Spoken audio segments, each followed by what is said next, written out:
Hello, Internet, and welcome to another scintillating episode of Never Stay Dead. I'm Matthew Dariush, and I'm here with my co-host. I am Damian, and I'm so grateful to hear the real catchphrase this time.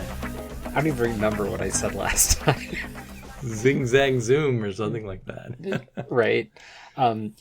Today, we are going to be discussing the DC classic, a milestone in their library, Identity Crisis by Brad Meltzer and Rags Morales.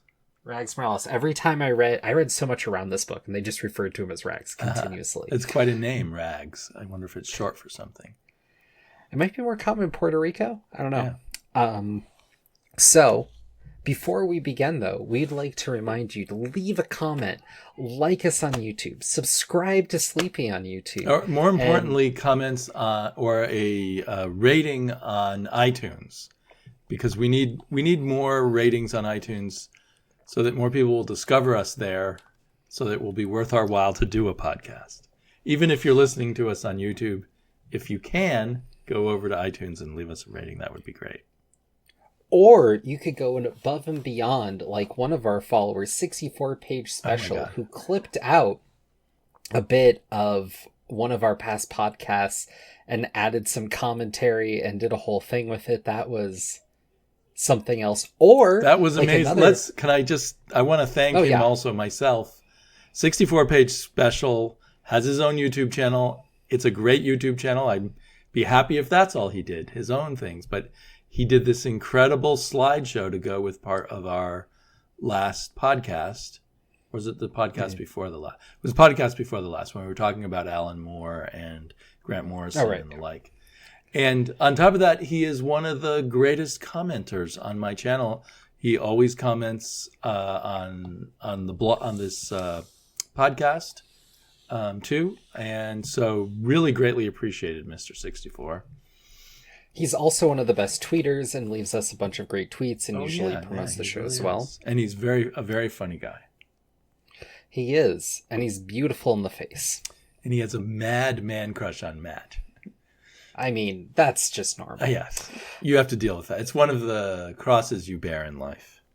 It's true. And I also want to thank our podfather, the Longbox review, for also clipping out a bit of our show, but he did something tighter and that was put up on Twitter, and that was honestly fun to hear, unexpectedly. Right. Apparently there's an app that will actually print out the words from a podcast, from a few seconds clip of a podcast, and then you can post it on Twitter or probably elsewhere. Yeah, that was really cool. Yeah. And yeah, hopefully I can speak to you soon, Eric. Yes, and Eric's podcast is still going strong. Longbox review. If anyone out there doesn't subscribe to it, you definitely should. It's one of my favorites. Just had a great conversation with Travis about the future of DC Comics and other comic book news. It was pretty cool. Travis is alive? Travis is alive. He's not live casting on YouTube, but he is still out there chatting comics with Eric. I haven't seen or heard from him in many a moon. Yes. Well, he's way behind on his comic book reading. What? Yes. Tragedy has struck. What? Oh, my. Something had to have happened. So back to... Oops, I just knocked something off my desk. Throwing things around. It's very exciting. Back to Rags Morales and Friends. Identity Crisis. Yes. It's a 7-issue miniseries, which we have both just read in the trade form. So here's a question for you, because you're a man who cares about comic definitions and things. Yes. Is this a miniseries or is this a maxi series? That's tricky, because I usually think of a miniseries as 6 issues and a maxi series as 12, and this is 7. That's very odd, 7. I guess I personally would call it a miniseries. Okay. It's really a graphic novel, I suppose. Really, do you think, or do you think it works better serially? Did you read it when it was coming out in individual issues? I didn't read it when it was coming out in individual issues. I read this picking it off the shelf originally at the library at my college. But at that time, I had read some like Birds of Prey and a few smatterings of things like, the Alan Moore Batman stuff and thing here or there. But I didn't really understand DC. Like when I read this, it was my first exposure to Green Arrow, the elongated man, seeing the Flash in comics, understanding who the Atom was. So this is a pretty early DC exposure for you, and it really is a certain angle on the DC universe. And honestly, at the time, I read it and kind of appreciated kind of the general mystery stuff, but a lot of the texture or what they were talking about was missing. And so reading it now, I feel like I really read it for the first time. So you got a lot more because it relies on a certain knowledge of all these characters in a way. As did my second big venture into DC, which was Final Crisis, which made no sense. I've not read Final Crisis yet. Final Crisis is not something to read if you're not familiar with DC. Right. Well, It's just not a good first comic. With DC now, but it's not a good first You'll comic. be fine. Yeah, I'd be fine. I really thought about that as I was reading this. I mean, we'll get to the plot in a second, but it definitely felt like it was playing to the deep DC reader. And I have a vague impression that that's what the early 2000s were like at DC before the New 52. That it might have been great for people who really were immersed in DC, but just not good for everybody else. No, not good, but not as easy to approach for everyone else. Yeah, I'm curious why you're comparing it to the New 52. Well, because I think of coming out of the 90s, I feel like DC hired a lot of good writers and stuff and went in deep into their material and really took seriously what continuity they had and all of that and the characterization and such. And it might have been a really wonderful time for a hardcore DC fan. And those were the people who were really pissed off when the New 52 happened, which for me was when I kind of came back to DC after leaving sometime in the early 90s for the most part. Right. New 52 was weird for me because I really dove into DC right before. Oh, yeah, that must have been quite weird. And then what so really you just adjusted your head to DC and then they changed it. Well, but the books that I was really reading and enjoying were Rebels and the Sinister Six, or not Sinister Six, the Secret Six. Was that still Gail Simone? It was, yeah. And also Birds of Prey, which wasn't her at that point. But except for Birds of Prey, all my books went away. Right. And so continuing with DC was pretty hard because I was never as big into Batman or Superman, but I was a lot more interested in some of the more periphery. Right. And a lot of that went away and has continued to be away. Actually, they're just bringing the Legion back now, which going back to Eric should give him a good upshoot because he's been on that Legion podcast for a while. So I imagine people will be coming in looking for that. So they got to pick up. Right. I mean, I definitely turning to his podcast to hear what they think of the new Legion stuff. Well, the New 52, when it started, did do a lot of periphery stuff, but different periphery stuff, I guess. You know, like Frankenstein Agent of S.H.I.E.L.D., and they brought back Animal Man, and they did a bunch of stuff. But yeah, they dumped the peripheral. And now they've dumped, starting with Rebirth, they really dumped a lot of the periphery. But so what we're looking at is at the time kind of a core Justice League book. And I had assumed that you were more of a Justice League person because you've talked to me about Grant Morrison's Justice League, so I thought you had been reading that when it came out, but you must have read that later on. It was only a few years ago. Grant Morrison kicked off a run of Justice League that went for a good long time. Right. And I have all the trades right behind me, and I read that run. And there's a lot of good stuff in there with him, with Wade, with Kelly. But yeah, I don't know. It's something I enjoyed, but this feels very separate from that. It was kind of right after that point, I believe. Yeah, since I haven't read that run of the Justice League, I assumed that this was building off of that, but maybe not then. Well, I mean, it definitely plays to that era. But so this was written by Brad Meltzer. This was kind of a point where DC was trying to pull in more novel authors to be comic writers. Right. But this wasn't his first work. And he was a very accomplished thriller writer, but he'd already done Right. Green Arrow, right? And he makes Green Arrow a major narrator of He the does, story. and I'm very much for it. This is the era of Green Arrow that I love. Right. So, well, let me give my real mini description of the plot, and you can throw out more stuff. But this is basically a murder mystery, and there will be spoilers in this podcast. And as a mystery, literally, we will have to spoil the solution to the mystery, I think, to discuss it. So if you are concerned with that, read the book first and come back and listen. But so it's a murder mystery where Sue Dibney, the wife of the elongated man, who to me is a pretty obscure character, and I did not realize his wife was involved in the lives of the Justice League, because I missed that. Anyway, she gets murdered in your classic locked room. No one could have gotten in or out. We have all the best security from all the geniuses of the DC universe set up to secure her house. And she's killed. Her body is seared and burnt. And everybody loved Sue. And it's so shocking. And then it spirals outwards. Someone knows who the spouses and loved ones are of other members of the Justice League. And they're all worried that their loved ones might be killed. And there's an attack on the Adams wife and on Tim Drake's dad. What's Tim Drake called? The Red Robin? Red Robin's dad. At this point, he was just Robin. Right. And there's fears that Lois will be attacked. Fears that I don't even know the name of the Green... I don't even know the name of the Green Arrow's son, but there's worries about that. And so everybody has people they're starting to worry about. The one part that hit me is pretty funny was worrying that someone would attack Lois. I'm like, oh, like every other week? Like, right.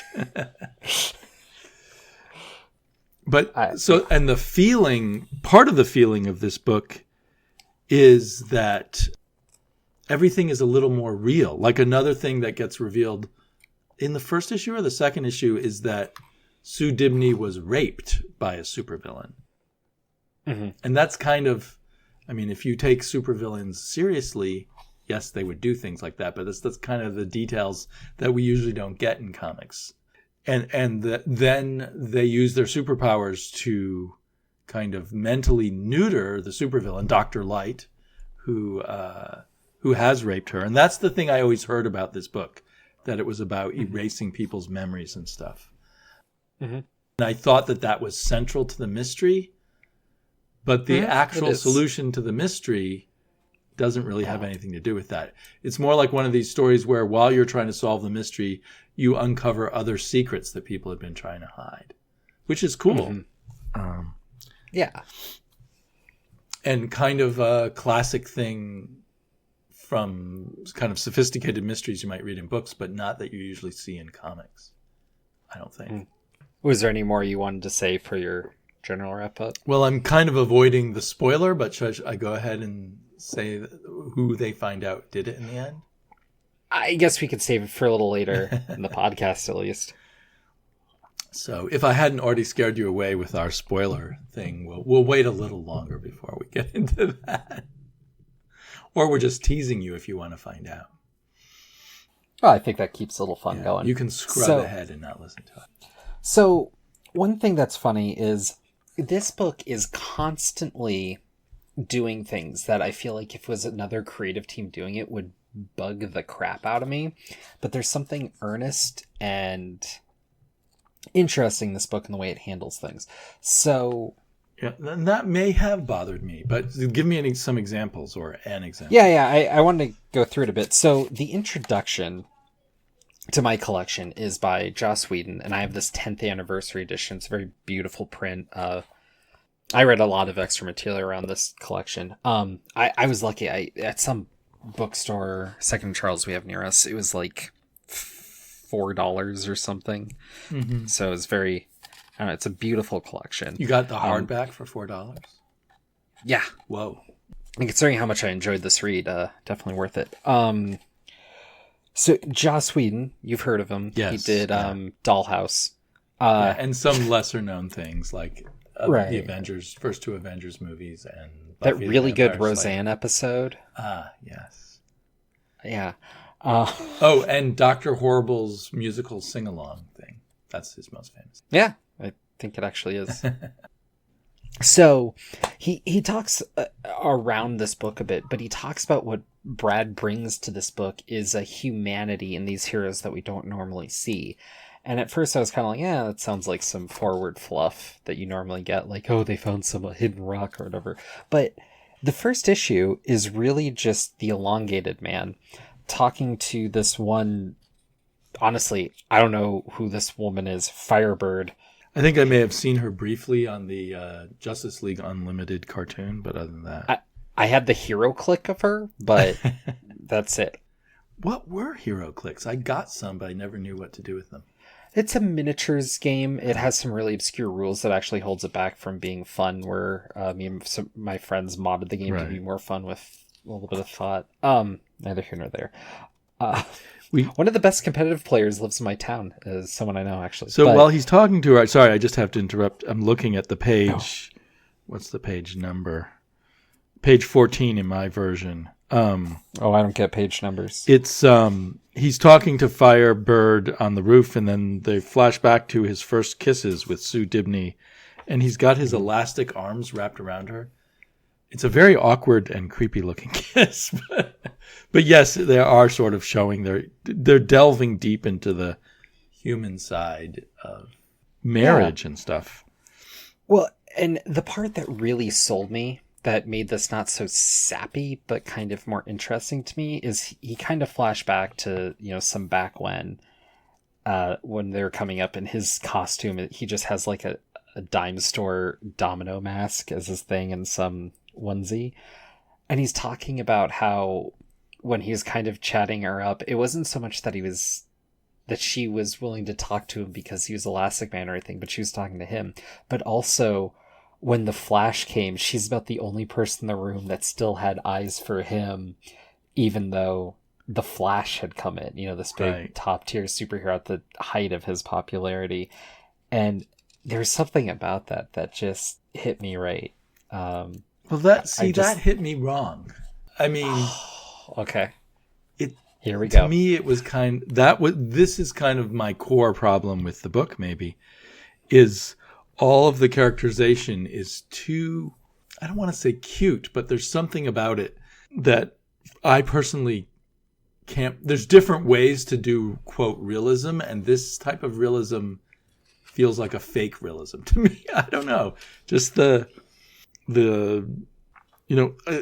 found it a weird juxtaposition, the kind of dark world where there's rape and mind rape, basically, and mind lobotomies, and then this perfect, wonderful relationship, and then how everybody loves Sue, and it's too good to be true. I don't maybe people I don't know describe their relationships like this. The people I know don't. Okay, so I see what you're saying, but I mean, so you have to think about the characters. So you have the kind of fairy tale romance between the superhero and his wife that found each other, and they're just kind of perfect for each other. And they have that. And then the people who do the dark things are the other people, and there's a lot of people around them. There's something around this idea between Ralph and Sue that is a bit storybook that other people clung to, which is kind of why they talk about why Sue kind of became kind of this honorary Justice League member and was part of everything that everybody knew, because there's something just kind of genuinely nice about her. You have to have met some of those people that are just nice in an almost infuriating way. I suppose, but then I'm immediately suspicious of them. Well, that's just healthy. For instance, there's the people that seemingly everyone likes. Usually, if everyone likes you, you're not really anyone's friend.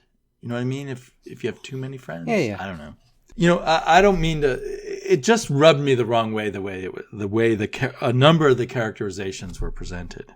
But I can see why you don't trust good people. Yeah. I hear it. That's why I like you. You're not a good person, so exactly. I'm comfortable with you, but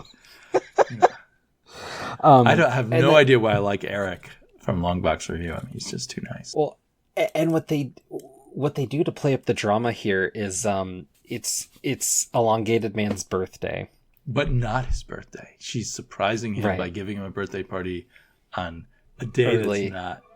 Like that whole cute birthday party thing. She's trying to surprise him because he's a detective, and they talk about that. Like being having the detective in the relationship, you almost have to play with that, and she's willing to do it, but most people I did like the fact that he's an incredibly good detective. And I did like the way Brad Meltzer spooled that out and how he's not fooled by anything. Thought that was very cool. Yeah. So she does this whole thing where she buys him this antique magnifying glass. And she knows that he knows that that's coming. Mm-hmm. But then she throws something on top to surprise him. Because she's like, even Sherlock Holmes couldn't figure this out. Then she gets brutally murdered. But it turns out she was with child. Which is just kind of like, oh, that's a little tragedy porn there. But all right. Yeah, I don't know. That's really the first issue, I think. And that... I don't know, it worked for me to build up that and the tragedy of it, which is big because, as our title is, Never Stay Dead, talking about death in comics is what we do every episode because we're thematic. And as I've learned from you, Sue Dibney has stayed dead. To my knowledge. They might, with all their reboots, they might just bring her back and say that identity crisis she might have been back at this point. I honestly don't know. But I haven't heard about anyone talking about Elongated Man being in any comics. He was in the background of something a while ago, I know, but... It sounds like, in a way, that what makes Elongated Man interesting is that he had this wife. Maybe killing her off kind of took away what was interesting about him. Very possibly. Or it could just be that the Elongated Man really wasn't interesting, a character that was held around, and this was one way to use him, and maybe his shining highlight was only when you have something this dramatic going on. Yeah, I don't know enough about him. Yeah, the stretchy characters usually aren't the most interesting. But we get this moment where he has rage, and you're kind of... The end of chapter 1 is after the funeral, dealing with kind of our secret cabal of Justice League, which we'll get to in a minute. You know, trying to say, get me Dr. Light, which leads into what you were talking about, which is the most, I believe, talked about moment from the series. Right, so then we find out that Dr. Light raped his wife, Sue Dibney, and a bunch of the Justice League kind of second-level Justice Leaguers like the Green Arrow and Elongated Man and Hawkman caught Dr. Light, and Dr. Light basically confessed to them or threatened them with the fact that he's going to get all of their spouses and do things like that to them, and he's going to rape Sue Dibney again, and he's like raving like a madman, and they decide to give him a magic lobotomy with Zatanna's powers. And give him a personality tweak is how they say it. Right.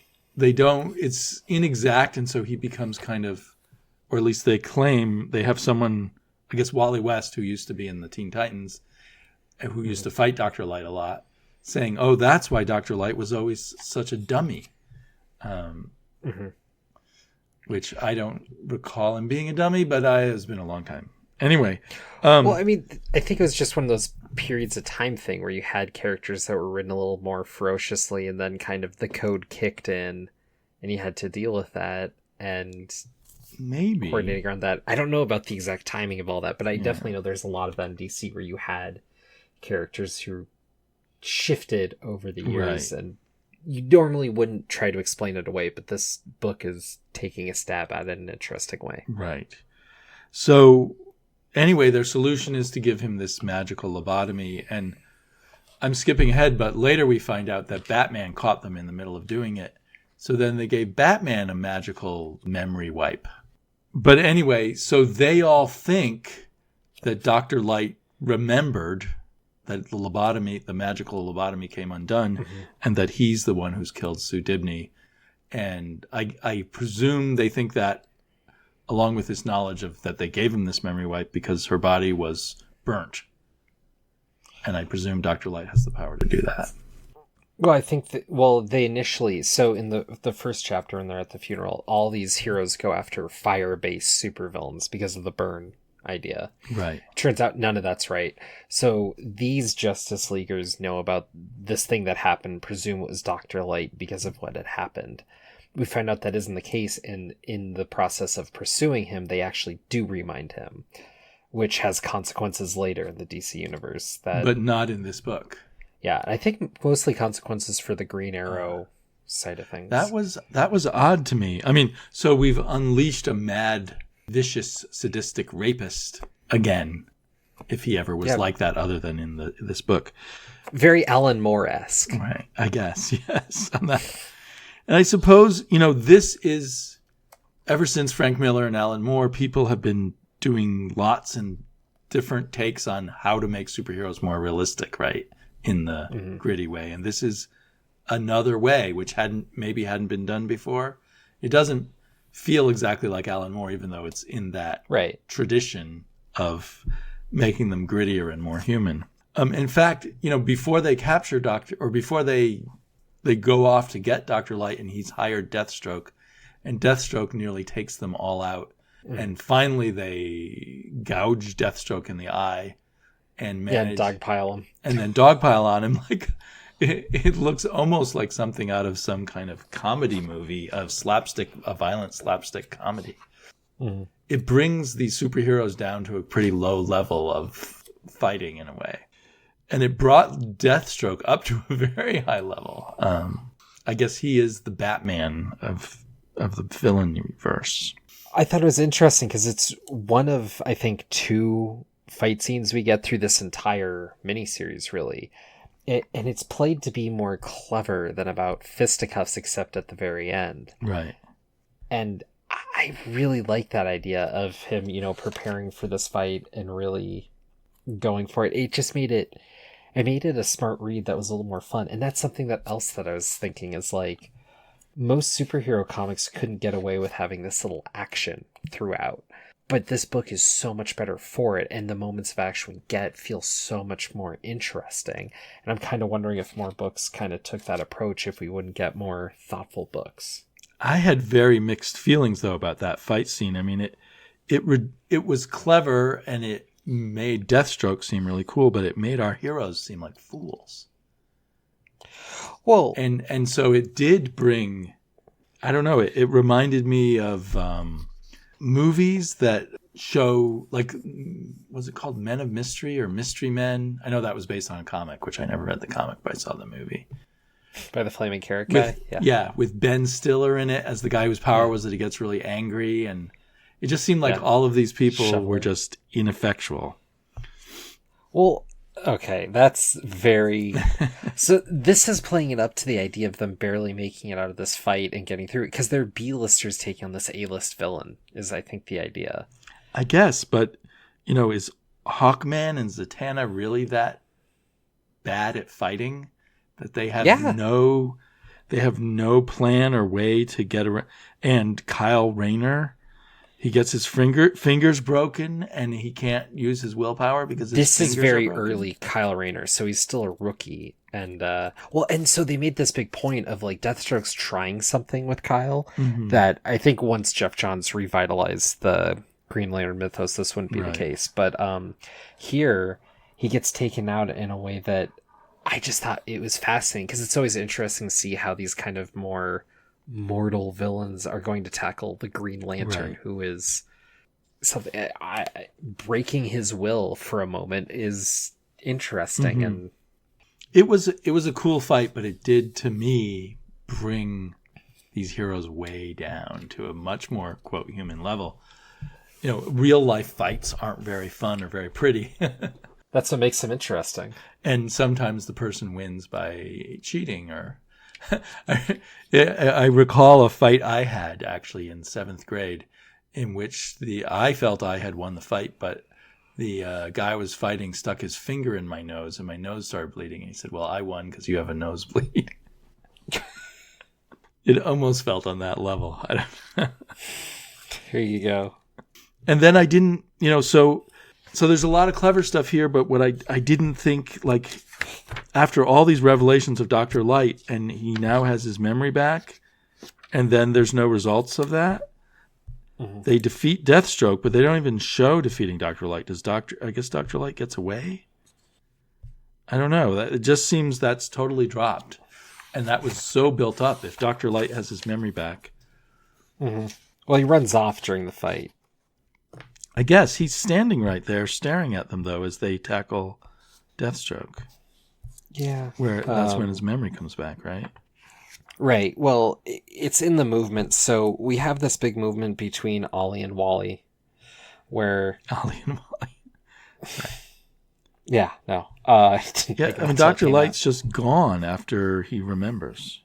You took my mind, that's the last thing, and then he's just not on the page anymore. I think the implication is that they capture him, but we move on kind of to the next beat because we find out it's not him very quickly. Right. And then there's this bit, as I was saying with Ollie and Wally, where Superman's kind of leaning over Elongated Man. They're talking about this secret.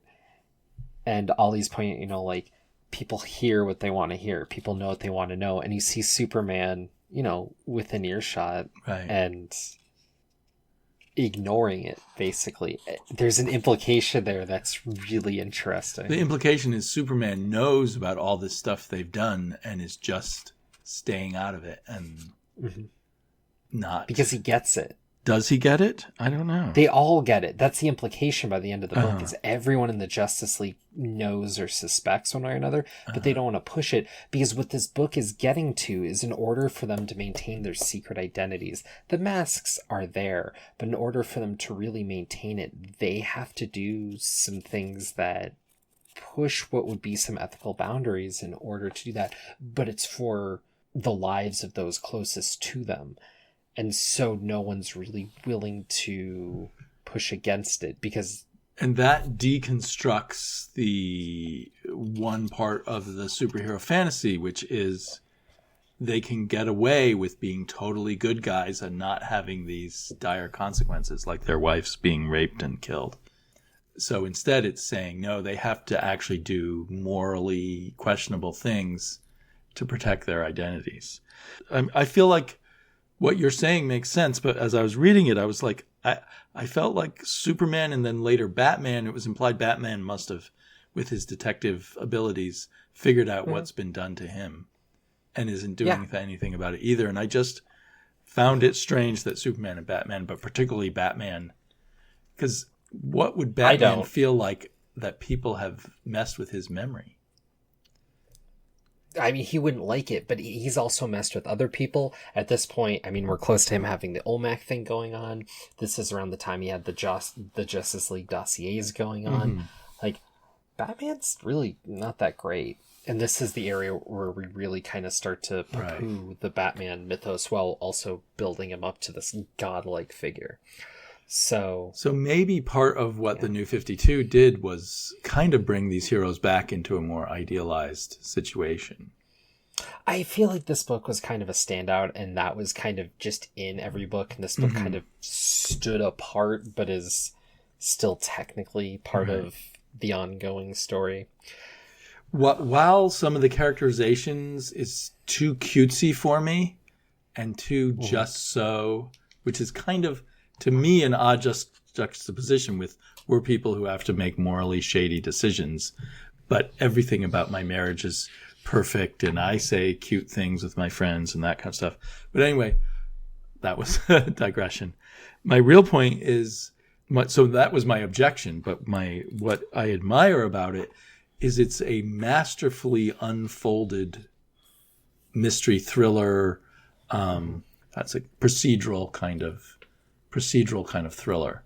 It's very convincing as you're reading it until I got to say the end. But so I really, I kind of poo-pooed the idea of, a thriller writer writing comics, but he really uses his thriller skills. He executes them very nicely in this world of superheroes and in this large cast of, extended Justice League family kind of people. Yeah. Exquisite pacing and timing of everything, you might say.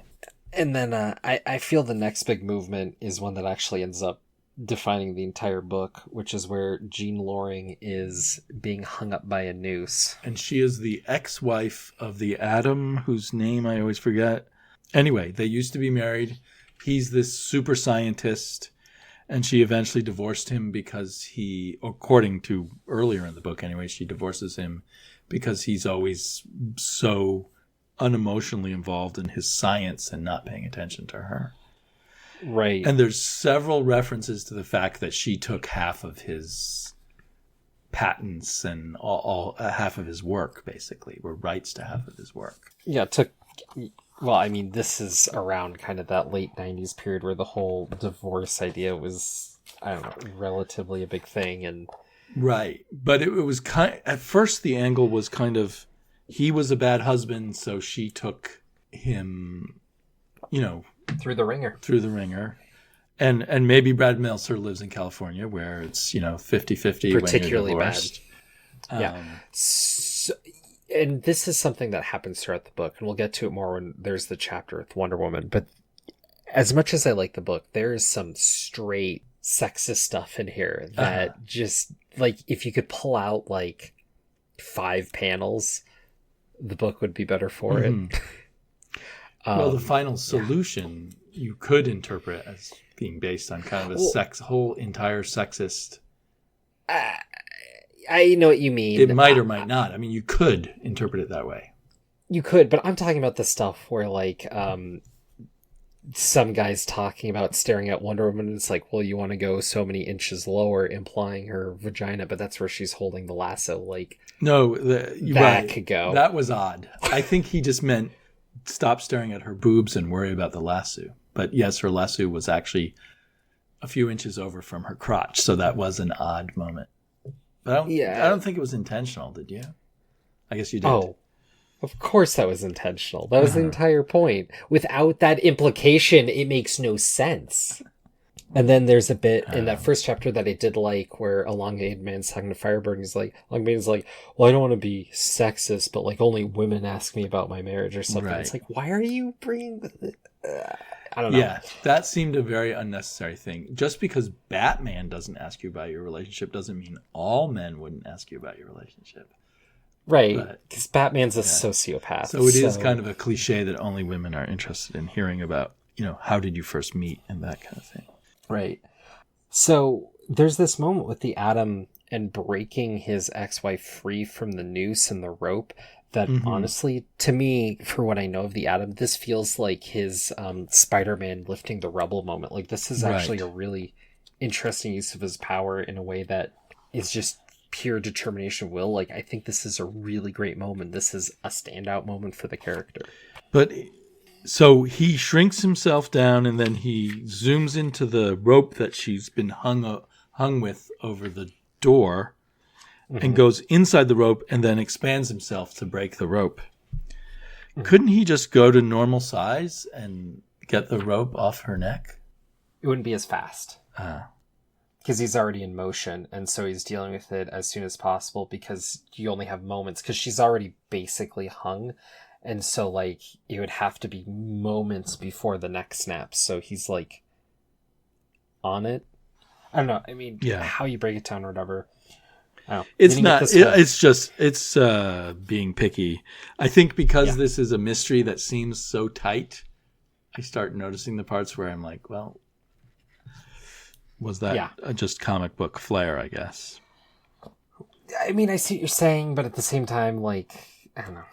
It fits the book, and I don't know if that's really a hole or anything. But we get this implication of Slipknot, who's apparently a villain that happened in DC. They don't even show him here, because it's not actually him, and it doesn't really matter. Right. And he's not the only person who can tie a knot. Like, I don't... Like, they make this big deal about, like, how the knot's tied or whatever. And I'm just kind of like, that's a loose lead. Right. That's detective hand-wavium, making it sound like you're doing some tight detective work when it's really not, as you're just putting it. Right. Dick Tracy detective work. It's funny that on her wall she has a copy of People magazine featuring her divorce with him. That's kind of odd if you got divorced that you would put it issue of People magazine about the divorce on the wall. But anyway, but it helps tell the story, really. I'm just looking at the pages as we're talking. So, and that event eventually brings them back together and they become lovers again. And I had interpreted it that he wanted to get back with her, but she was the one who divorced him and didn't want a relationship with him, which again, was troubling to me when the revelation eventually comes. Right. Yeah. I don't know. But still, it's fun the way there's these false leads. So they think this one villain, because of the way he tied the noose, or the way the noose was tied, must have been the one to hang her, but then they find out it couldn't have happened. Well, I like how Elongated Man and Green Arrow are pointing out, like, no, it's not the Squad, it's a false lead. No one really listens to him. They're like, it's a lead, we gotta follow it. The Batman turns around from his chair talking to Alfred, it's not the Squad, and everyone's like, oh, okay. Like, right. Well, Batman says so. This book does play on the whole Batman-Superman dichotomy in the DC universe in a way that I actually appreciate, because there's a little bit of resentment with them to everyone else that I appreciate. Also, I was curious, there's this moment between Oliver and Hal where Hal's the Spectre at this time. I didn't know about that, so that was interesting, but confusing. You didn't know about that? No, I did not know that Hal was the Spectre. How? I feel like we talked about this before. We have not talked about Hal Jordan, to my knowledge. Well, we talked about the Spectre at one point. That had to have come up. We did talk about the Spectre, but I don't remember. Maybe you told me that, and it was just so bizarre that it slipped right through my head. Comics. I was just curious what you thought about that moment and that whole status quo. Well, it was one of those scenes, which again makes it seem like this is a primer on the DC universe at the time, that really the whole point of it was just showing, well, it was showing us something going on in the DC universe. But basically he went and tried to get Hal the Spectre, his old friend, to give him some leads or just tell him who the criminal was, because he's a angel of death from God. But Hal says, I can't do that. And I can't, unless God, he doesn't use the word God, but unless I'm assigned to get revenge on this particular person, I can't choose who I get God's vengeance upon. It kind of is just a little visit to this corner of the DC universe that's a dead end.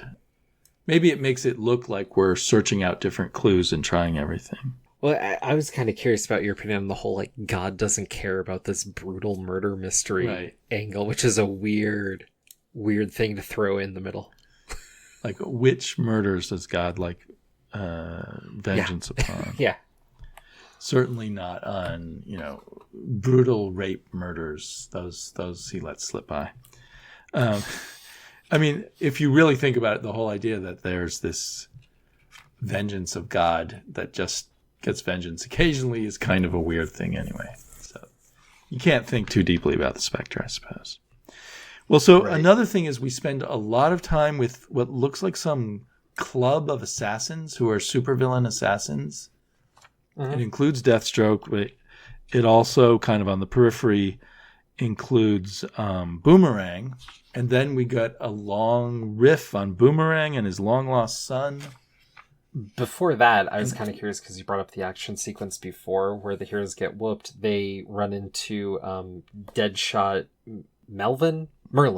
And I didn't know is Merlin like an archer villain? Yeah, he's an arch of Green Arrow. Because archery, and they're pitted against each other. Oh, yeah, that was like a triple entendre. Yes. If we can... You should get a job in advertising. I'm working on it. I don't know, but this is a fight where they just... They kick butts. This time they whoop the villains. Yeah. But again, it was deconstructing the supervillains in a sense that they just kind of hang out. And I was not even sure where they're hanging out. I thought they were saying it was like a satellite that they were using while the Justice League were away. And then they would... There was a lot of stuff that confused me here, I guess, in terms of the villains. They're just hanging out, man. But we got a lot of stuff about the villains that, again, in the end, tends not to really be part of the story. But was interesting window dressing, I guess. And then there's a moment where, with an errant swing, some dude dressed up like Prince Valiant cuts Firestorm's costume and he goes and blows up. Right. I was like, that's a big thing. That's a big thing for a body count that's like 3 pages and not really talked about here again. I feel like this had to be covered in another comic. Sue Dibney dies and there's a giant funeral and every superpowered person on Earth spends their time trying to solve the mystery, but Firestorm dies and it's never mentioned again. Yeah, well, no one really likes him. Yeah. This was the White Firestorm. He was expendable. Maybe this is how they got rid of him. I mean, yeah. Do you know, were there tie-in comics to this? There was a intro to Identity Crisis, and there was a lot around it, if I remember right. I don't know all about it. So it wasn't one of these things, as far as you know, and as far as I know, I haven't noticed that there was like if I go looking through the dollar bins or the 50-cent bins, yeah, I often, for other events, see all these other comics that no one cares about anymore that were tie-in issues. Yeah, I feel like there was a countdown mini to this, and then maybe there's a few issues that touch on, but I don't think it's like the way we see events now. Right, I think like this a was banner across every issue saying Identity Crisis. And I think it's so much stronger for it, frankly. Hopefully. But the Firestorm thing and a few other details like you just said, the Dr. Light thing spun out into the regular universe there. Right. And then we get kind of that Boomerang thing that's been building up, where Boomerang's son and Boomerang connect. Right, and I found that really interesting, but then the whole thing, and his son has super speed too. Yeah. But I didn't fully understand where that came from or what that meant. Like he said, oh, that means so-and-so wasn't really my mother. Right. So Boomerang banged Barry's daughter? I don't know. Super speed seems to be hereditary, so it would have to be... Is there a super speed woman? Yeah, that's her name. Who? What? Super speed woman? There's someone Quick, but I think she's from the Gold. Jessie Quick, she's from the Super Future. Oh, the Super Future, okay. Other ones, there's what... I don't know. It seems unlikely Jessie Quick would have had a relationship with Boomerang. Especially as he's presented here as such a low-level loser. I'm sure it's touched on in the Flash somewhere around here. I have read very few Flash comics in my time. But so that's another thing. His son seemed like a really important element, but again, in the end, it doesn't really tie in. Right. So what's fun is the red herrings in this book become things later for other creators to touch on or whatever, but to this mystery, they're all these red herrings. So this one is a particularly odd red herring, because I don't know if even the heroes deal with the new Boomerang, really. Right. The old Boomerang plays a factor, though. Right. So the old Boomerang does become important, and he is hired to go kill Red Robin's father. Although maybe he's just hired to go burglarize Red Robin's father's house. Yeah. But the villain leaves a gun for Red Robin's father and says, protect Robin. Yourself. Oh, it's just Robin? It's not Red Robin. Just Robin. Who's Red Robin then? It's Tim Drake, but this is back when Tim Drake was Robin. He had the series. He was proven to be the best Robin of all time. Right. Everybody loved him. He had the car. Right. It was everything. And his parents were alive until this point. Point. Well, right. And he really stood out as a beacon of hope. This really addresses a lot of why Tim is the best Robin, and we all need to recognize and understand again, with the pseudo-realism of this book and the conversations he had with his dad, I found it extremely hard taking the realism that I'm supposed to be, extremely hard to believe his dad would let him go out and be Robin. You know what I'm saying? I know. Boys will be boys, Damian. You gotta let them do what they're gonna do. I got a daughter, so I don't have to let her be Robin. But I guess you're gonna have to let Dean... Spoiler. You're gonna have to let Dean out when he's 13. Let him put on a fancy costume, jump out your window, and go fight crime all night long while you sit at home and watch TV. Yeah, I mean... can see that's gonna really be what happens. I mean, if you get too realistic, things like that that again threw me out of the book. Well, and so this was something that was an ongoing plot point in Robin at the time, where this was a tension point between him and his dad. And they play on it here. And part of the reason his dad lets it go is because he's doing all this good. I mean, if you knew your kid was out saving lives, making a difference in the community, not just eating potato chips on the couch all day. But how old is he? Seems to be 13 or 14. I thought he was supposed to be a little older, but maybe, yeah. And there's a lot of... And also the dialogue here is with the father. I don't have the father part right in front of me, actually. But in my memory, the dialogue with the father was very... I love you, son. Oh, it's just too good to be true. I don't think... Some people say stuff. I don't know. It didn't hit me as like too corny or whatever. Yeah, my conversations with my dad were not monstrous or anything, but we did not... He did not say, I love you, son. I trust you. Whatever you do, you're making the right choice, and I'll just back you up. I mean, that's... See, my dad said that to me verbatim a few times in my life, so it... As you were jumping out in your long underwear out the window, he would say that. No, but I mean, like, when I was going for my black belt and was very likely about to get knocked out or something, I don't... Yeah, so I guess I've just lived the wrong life to believe in these people. But well, I'm here to set you straight. If I'd grown up in Colorado instead of Connecticut, I would have been different. Yes. My father would, probably tell me some bit of advice or something. And tell you how to raise horses, probably. No, we didn't do that in my part of Connecticut. Well, yeah. I don't know. Yeah, I had a lot of trouble just buying into the Tim Drake and his father stuff. And I do want to point out here that there's a very famous page here with Tim Drake kind of crying out over his father's dead body with the boomerang, with the tears running coming out of his father's chest.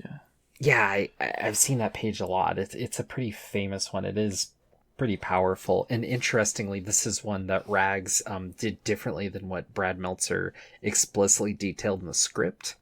Mm-hmm. And once Brad saw it, he's like, oh no, you're right. And when you read the backup in this, that back and forth more or less happens at least 5 times throughout. Page? It's pretty interesting.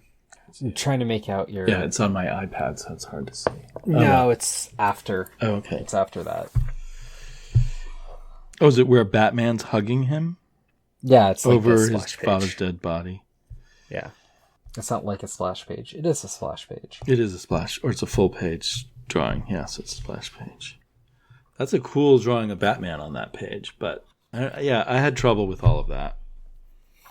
But it was kind of cool because what we realize is if for some reason now here we as readers realize someone set up the father and Boomerang to have this violent confrontation and make it look like it was that Boomerang was the person who was killing everyone all along. But why the heroes believe that? Because Boomerang has none of the abilities that would have allowed him to do all these closed room murders. Sometimes these guys step up. I don't know. So what happens in the end is we are revealed who the murderer is by the murderer herself in bed with her husband, the Atom, or her ex-husband, the Atom. Right. No detective figures it out. And in fact, we're left to assume that the Atom told everyone later on what happened.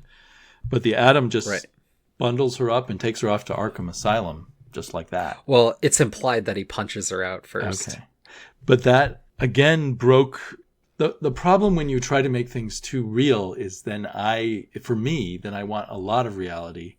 And you don't just go to the asylum because your husband says so.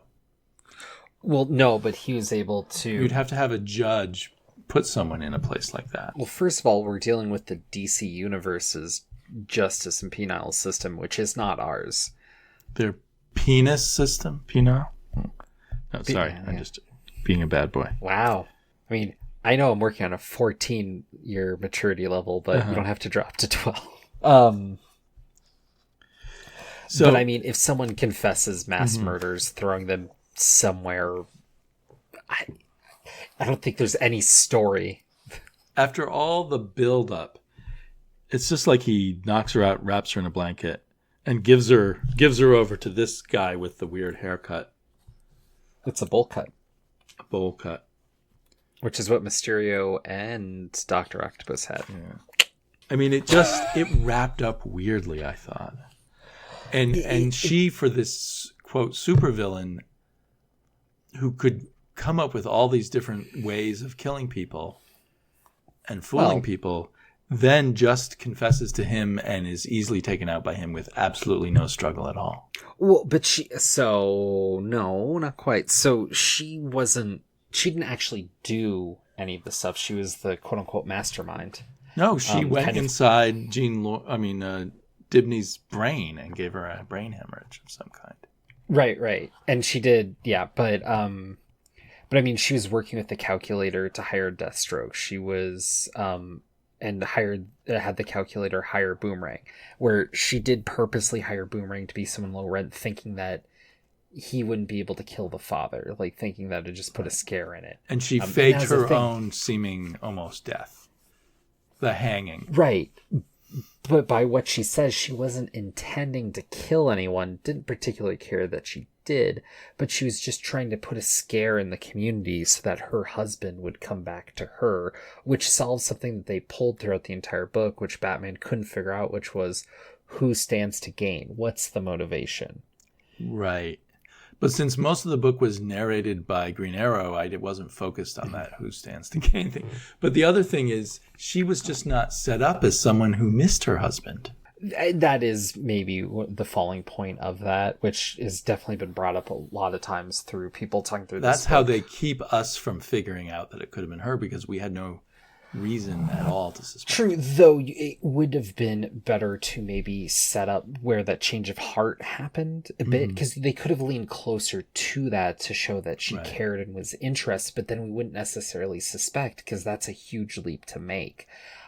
In fact, the emphasis was that he thought she'd probably be the only woman he ever loves. So the whole thing felt like he would be the one who would want to get back to her. So if she wanted him back, she could just say, "Hey, I want you back." Yeah, well, you can't have the guy who shrinks be a wife beater or whatever, That's been done. Well, no, but my point is that except for the fact that she's insane, she didn't need to do all this to get him back. There was no requirement on her. And things could have been shaped differently. So in the end, I felt like Brad Meltzer's a master at creating this story, but to make the mystery unsolvable by anyone but him, he had to manipulate things so that there was no way that there was any connection, any logical connection to her. So, I don't know. I mean, having some crazy woman go way too far to try to do something like that was a motivation that... Because she's crazy, so the idea that she'd handle it sanely or with, moderation, I think is a fair thing to glide past. But maybe they should have been handled better. I mean, it might have been too much of a clue, but we should have seen that their divorce was based on the fact that, there was something unstable about her. It all seemed to be about the problem with him being a cold scientist who couldn't get emotionally involved. Well, maybe. Yes, that's true. I don't know. It worked for me while I was reading it. I thought it came together. And it did occur to me while getting through that end that we've got the woman who divorces you and takes half your stuff, and then she turns out to be a psycho killer who kills your friends to get you back. Mm-hmm. And that's kind of well, you have to let the villains be bad. I guess, you can argue, but on the other hand, we have this great woman, Sue Dibney, and so we have one really saintly woman and one really evil woman. Kind of the modern day horror Madonna. But. Yeah, there's a bit of that. I mean, I know this book doesn't pass as everyone's sniff test or flinch test or whatever. It's very interesting. It's just tonally alien to me. For even though I love Alan Moore, as we talked about, the king of dissecting these superheroes and bringing them down to the human level. And then so what do you think at the very end? We have the elongated man lying in bed talking to Sue Dibney, and he stretches out his arm and turns out the light on her side of the bed. And we hear a voice that says, "I love you too." And someone, because the captions are always someone talking, right? Says, Ralph and Sue Dibney, husband and wife. I don't know if that's Ralph's thoughts or someone else's thoughts. But it makes it makes relationships a little psycho. Well, you wanted realism. Yes. I was very intrigued by that, but it leaves me thinking. Yeah, thinking that the elongated man is off his rocker now. Yeah, definitely. I mean, overall, I think this book isn't perfect. It has a lot of flaws. There's definitely some things that could be touched up or whatever. But by and large, I thought it was interesting. There's a lot to it. And I got more out of it and had more fun reading it than I had a number of other things recently. Though Daredevil is great too. Just right. No, I agree. It's definitely a fun read, and I'm not sure why I pushed back against it so hard. But it was this dichotomy of the realism and, to me, the cutesiness. But I think it might be somewhat praise in a way, because you were invested enough in the book to care about those details and care about kind of the inconsistencies, and they are there. Right. That's true. It was so well done that I focused on the flaws. Well, and that can happen very easily. I do that a lot with some of the Spider-Man stuff that I can be a bit more down on because it doesn't meet whatever. And I realized too, reading this book, if I was reading DC at the time, this book would have driven me bananas. The amount of death, the amount of like impact for no reason, like that Firestorm thing, because this is past and kind of in history, I'm able to read it, enjoy it, and some of the stuff I don't like as much, I can just let go more easily. But when it's now and comics nowadays, and I can go yell at the creator on Twitter, that is often the case. Stuff that, has a lot of flaws 3 or 4 years later, or 10 or 20 years later, it's just this interesting thing, from comic book history.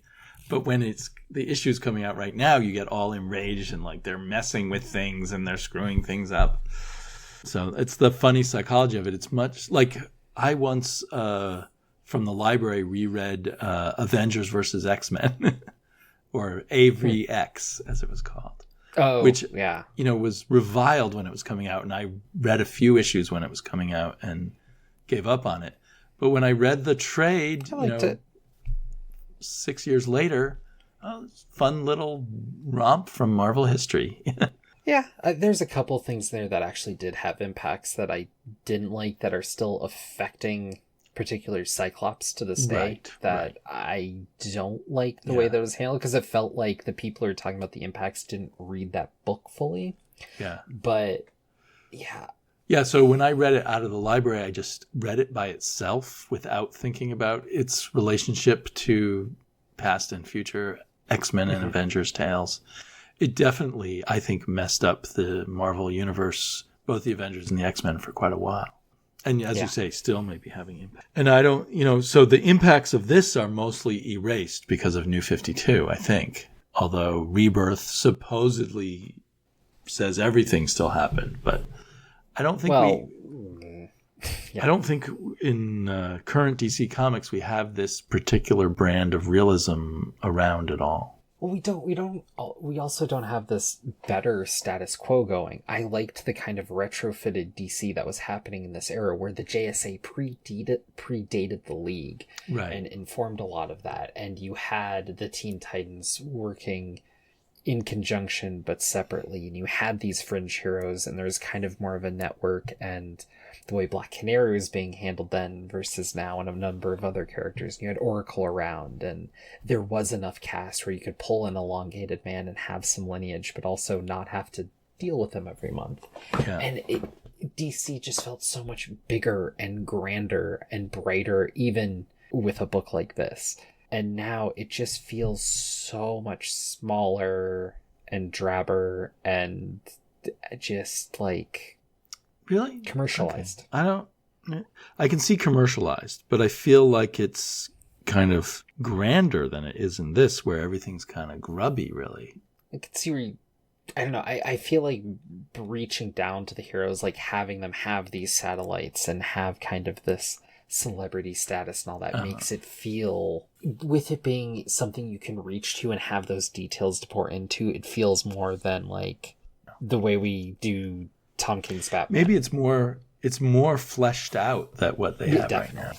There's a sense of both in the New 52 and then the Rebirth versions of the DC universe that it's much sketchier. Like they're relying on all this old material, but not relying on it. So they don't have all the bits of the universe definitively filled in. It might be that Sue Dibney's alive. It might be she's not. It might be that the elongated man's still around, but who knows? It's just not dealt with a lot of these things. Yeah. But if you were a newer reader, it would be impossible to deal with all of that stuff if it were still in place. I think it's a bit of a catch-22. There is that. In order for me to access this era of DC where I was there, I kind of had to come back to it because of you did need kind of a certain level, but I also felt like it was accessible. You know, Wikipedia was around. You could get access to older books and you kind of read up to that. Right, that's true. If you're motivated, in the modern era, which this was part of the modern era, you can find all the material in one way or another without even having to have access to a comic book shop. Well, and to talk about that more, it's crazy now being like reaching out to a whole bunch of Spider-Man fans through the other podcasts, Twitter and whatnot. The amount of kids who have read Spider-Man stories that I couldn't have even fathomed purchasing because they're just reading it on their app or whatever. And so they burn through comics, whereas I had to read the same comic like 10 times because that's what I had. They're just going through stuff. Yeah, me too. In my youth, it was all about reading comics over and over. Yeah, the access difference is insane. My daughter, basically has I find out she likes Supergirl, and then we can access, 500 Supergirl issues, and she just doesn't care after a while because, of course, another problem is that a lot of those Supergirl comics are horrible, but that's another thing. But just in general, we can access unlimited, through Hoopla, we can access unlimited Archie comics. So it's not like there's just one or two Archie comics in the house and that's all you've got. But instead, you can read them all. Yeah. And it does make me wonder, if in general, with this age of, endless abundance, that, to quote myself from the other podcast, that we will not care about things as much. Well, I think what's going to happen, because we're dealing with an age where that's all new and fresh, and so there's a number of people who are kind of drawn to kind of dig through it. But what's going to end up happening is sages like you and I are going to be curating and pointing out these gems from the past that people can go back to. And so there's more value in the sort of thing that we're doing here to talk about these things and point to stories to go to. Future generations will be coming to our podcast to figure out what's most important. Exactly. But yeah, it's hard to put it down. I mean, it's cool that if you decide you like the X-Men, you can get the Marvel app and read every issue of the X-Men ever published, probably. Or at least not quite, but close. A large chunk. You can probably read everything that Chris Claremont ever wrote, for instance. I bet all of that's on the app. I don't think all of it is, but I think the stuff you can't read is kind of his, the X-Men Forever stuff that a lot of people pan, but is excellent. I think some of that kind of stuff is on the app, though, and eventually more of it will be. I know some of it's missing because I follow a number of X-Men people, and they do talk about holes and some of them being frustrating. But by and large, there are holes, but there are massive amounts of stuff that you can access. And I've been thinking, I'm kind of fading on DC right now. Sure. And except for Jimmy Olsen, right? I'm getting it. I'm not super excited about it. Oh my gosh. It's getting better. Every time we talk. It's getting better. Getting better? Yeah. Well, it's the best thing DC's putting out. Oh, I think the best thing DC's putting out is Freedom Fighters, which will be over in 2 more issues. What's that? It's another universe where the Nazis took over and they had a Superman on their side, and then they took over the United States, and it's modern day United States has been ruled by the Nazis for a long time. Oh. Anyway, it's really well done. It's a maxi series. It's 12 issues. Okay. It's written by Robert Venditti, and it has incredible art by a number of different artists. Yeah, sorry, the Nazis one stories always I know. Put me off. Me too. But this is good despite that. So anyway, thanks for making me read this book because I did enjoy it once I got into it. I'm just dying to know more about Boomerang Jr., who had I don't know when that super speed and super boomerang powers. Which is a bigger power, boomerangs or super speed? I'm not sure. I think it's the boomerangs. Oh, okay. Yeah, because they're cool. They come back to you. But if you catch them wrong, they cut your fingers off or something. Right, and that's why Australians are so powerful. Yes.